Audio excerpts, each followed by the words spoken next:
Education loan apply பண்ண போகிறீங்களா? அப்போ வந்து இது வரைக்கும் யாரும் சொல்லாத சில விஷயங்களெல்லாம் நான் சொல்ல போகிறேன். எஜுகேஷன் லோன் அப்ளை பண்ணணுன்னா என்ன பண்ணுவீங்க? உடனே டக்குன்னு கம்ப்யூட்டருக்கு முன்னாடி உட்காந்து பிஎம் வித்யாலட்சுமி அப்படின்னு சொல்லி உள்ளே போய் அக்கௌண்ட் ஓப்பன் பண்ணி உங்கள் டீட்டெயில்ஸ் எல்லாம் அப்லோட் பண்ணுவீங்க. ஆனால் அதெல்லாம் பேங்க்குக்கும் போகும். ஆனால் என்ன நடக்குதுங்கிற விவரத்தை நான் இப்போ வந்து உங்களுக்கு சொல்ல போகிறேன். பிஎம் வித்யாலட்சுமி போர்ட்டலுங்கிற வந்து ஜஸ்ட்டு போஸ்ட் ஆஃபீஸ் மாதிரி நம்ம டீட்டெயிலை வந்து அங்கே கொண்டு போய் சேர்க்குது. ஆனால் எல்லா ரைட்ஸுமே பேங்க்காரங்கிட்ட தான் இருக்குது. பேங்க் வந்து என்ன வேணாலும் முடிவெடுக்க முடியும். ஆனால் இந்த பிஎம் வித்யாலட்சுமி சொல்கிறத பார்த்தா ஏகப்பட்ட லோன் ஸ்கீம் லோன் தந்திருக்கிறதா சொல்லிகிட்டே இருக்கிறாங்க. ஆனால் அப்படியெல்லாம் எதுவுமே நடக்கிறது கிடையாது. நீங்கள் வந்து பேங்க் போய் உடனே கேட்டிங்கன்னா அவன் என்ன சொல்கிறான்னு தெரியுங்களா? நீங்கள் வந்து உங்களுக்கு அக்கௌண்ட் இருக்கா அப்படின்னு கேட்குறாங்க. ஓகே, அக்கௌண்ட் இருக்குது. ஓகே, நீங்கள் வந்து அப்ளை பண்ணுறதுக்கு முன்னாடி பேங்க் வந்து கன்சல்ட் பண்ணீங்களா அப்படின்னு கேட்பாங்க. இது யாருமே செஞ்சுருக்க மாட்டாங்க. நாம தான் டைரெக்டாக வெப்சைட்டில் போய் அப்ளை பண்ணிடுறோமாச்சு. பேங்க் ரூல்ஸுங்கிறதே வேற. பேங்க் வந்து கவர்மெண்ட்டு கட்டுப்படுத்தாது.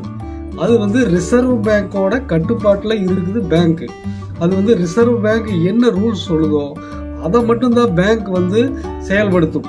மற்றபடி கவர்மெண்ட் சொல்கிறதெல்லாம் அது கேட்கவே கேட்காதுங்க. நிறைய பேர் இப்படித்தான் வித்யாலட்சுமியில் அப்ளை பண்ணி அங்கே போய் மண்டை காஞ்சிட்டு வர்றாங்க. இப்போ வந்து நீங்கள் ஃபஸ்ட்டு கிராஜுவேட்டு வச்சுருக்கிறீன்னு வைங்க. ஃபஸ்ட்டு கிராஜுவேட் ஸ்டூடெண்ட் வந்து வித்யாலட்சுமி ஸ்கீமில் எஜுகேஷன் லோன் அப்ளை பண்ணுறது சுத்த வேஸ்ட்டுங்க. என்ன காரணம்னா அதில் வந்து பேங்க்கார் என்ன வந்து டியூஷன் ஃபீஸ் அப்படிங்கிற ஒரு மேட்டரை மட்டும்தான் எடுக்கிறான்.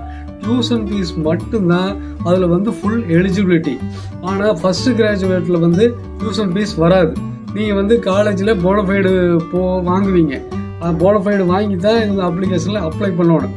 அந்த போனஃபைடில் டியூஷன் ஃபீஸ் வராது. அவன் பேங்க்காரன் என்ன பண்ணுறா, அந்த டியூஷன் ஃபீஸ் இருந்ததுன்னா அது வராது அப்படின்னு சொல்லிடுவான். அப்புறம் வந்து எக்ஸாமினேஷன் ஃபீஸ் அது மட்டும்தான் வரும். அப்படி பார்த்தீங்கன்னா கிட்டத்தட்ட ஒரு 55,000 60,000 வரைக்கும் காலேஜில் ஒரு வருஷத்துக்கு கட்டுறீங்கன்னா உங்களுக்கு வரக்கூடிய அமௌண்ட் வெறும் 5,700 மட்டும்தான் லோனாக கிடைக்கும். அது வந்து பேங்க்கார ஓப்பனாக சொல்லிடுறான். நீங்கள் வந்து அது போக ஹாஸ்டல் இருந்துச்சுன்னா ஹாஸ்டல் ஃபீஸ் வரும். அது போக காலேஜில் பஸ் ஃபீஸ் இருந்துச்சுன்னா அந்த பஸ் ஃபீஸ் வரும்.